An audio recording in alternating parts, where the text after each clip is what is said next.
Assalamualaikum warahmatullahi wabarakatuh, sahabat tani, sahabat cinta tanaman singkong. Baik, kali ini saya akan berbagi tips cara melakukan perawatan pada tanaman singkong. Pada topik pembahasan kali ini adalah bagaimana cara kita melakukan pengendalian gulma.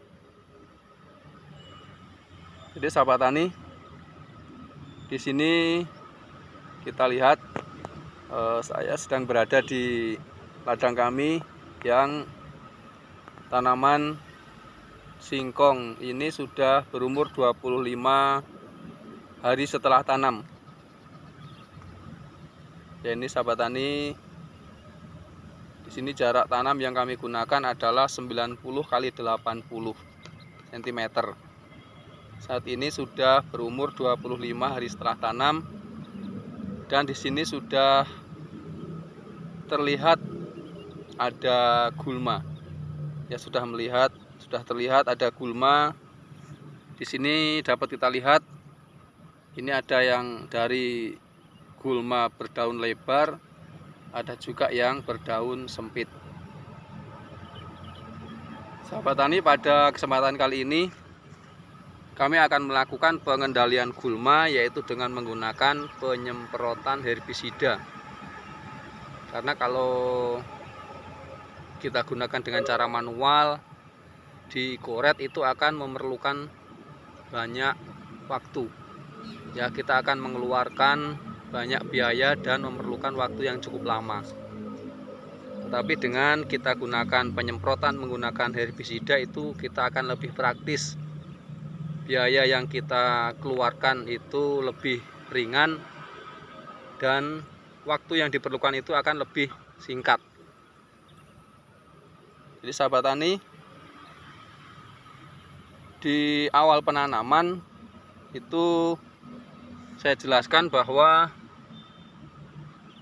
cara pemotongan bibit singkong kita itu kami sarankan kurang lebih sekitar 25 cm. Pemotongan bibit kita itu kurang lebih 25 cm. Itu maksudnya agar ketika kita akan melakukan pengendalian gulma seperti ini, nanti pada saat kita melakukan penyemprotan herbisida, itu tanaman singkong kita aman. Karena sahabat tani, herbisida yang akan kami gunakan saat ini adalah herbisida yang bersifat kontak, ya, herbisida pembakar bersifat kontak. Maka pada waktu melakukan penyemprotan supaya berhati-hati. Jadi jangan sampai terkena pada tunasnya, karena tunas yang masih muda ini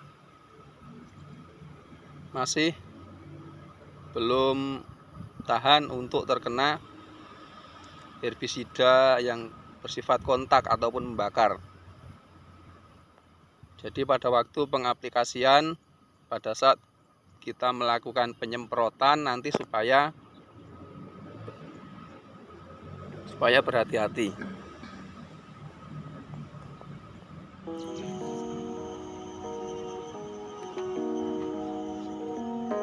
Pada saat kita melakukan penyemprotan itu supaya berhati-hati. Kita harus mepet ke dasar tanah pada ujung spray kita. Jadi kita lebih banyak bermain di stick. Jadi jangan sampai mengangkat stick terlalu tinggi agar tidak mengenai pada tunas pada tanaman singkong kita.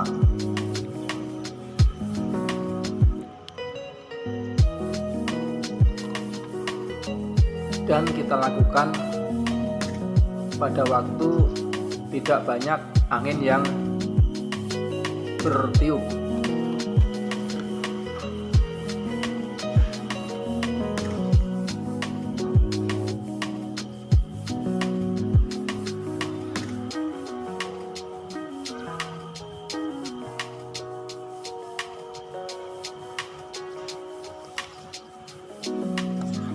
Penyemprotan itu akan lebih baik apabila kita lakukan pada saat pagi hari, karena pada pagi hari itu tidak banyak angin yang bertiup.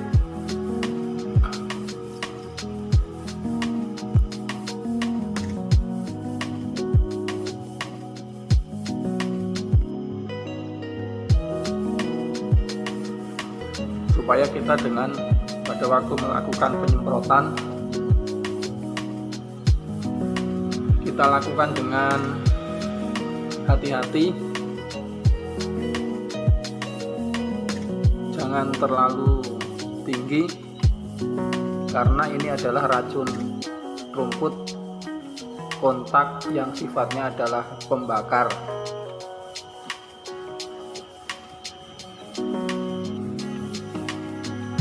Sehingga bila mengenai pada tunasnya, maka tunas itu akan patah nantinya. Jadi seperti ini kita praktek dalam melakukan penyemprotan, supaya hati-hati dan telaten, tidak usah tergesa-gesa, harus fokus agar hasil penyemprotan yang kita lakukan dapat maksimal.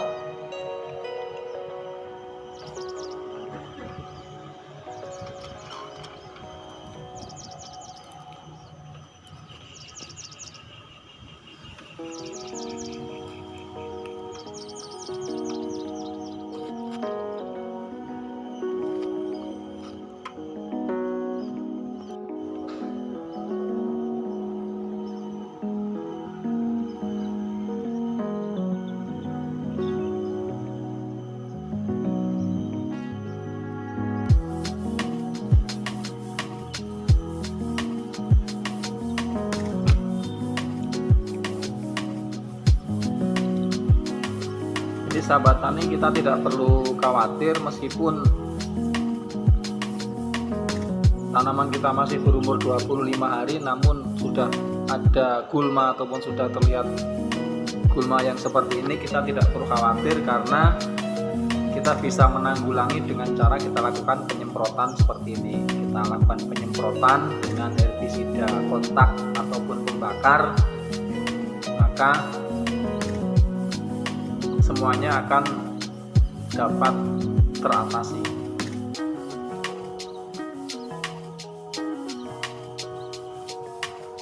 Adapun untuk herbisida yang digunakan itu terserah dari herbisida dengan merek apa. Yang penting itu adalah yang bersifat kontak ataupun pembakar. Di pasaran sudah banyak sekali beredar herbisida pembakar dengan berbagai merek. Terserah sahabat tani mau menggunakan yang dari merek apa.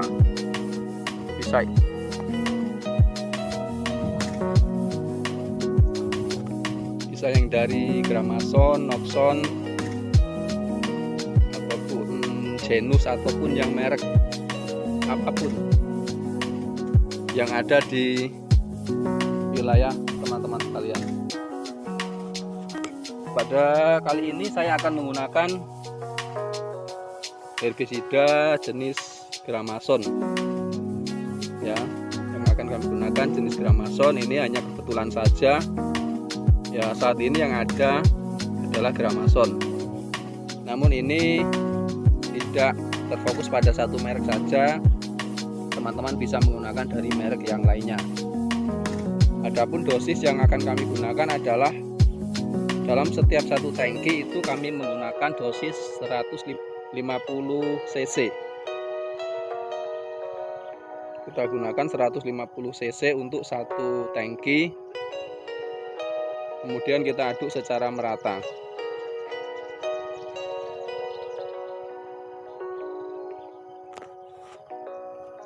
Pada intinya, pada waktu pelaksanaan itu lebih baik pada pagi hari teman-teman ya. Menurut pengalaman kami itu akan lebih aman kita lakukan pagi hari sepagi mungkin.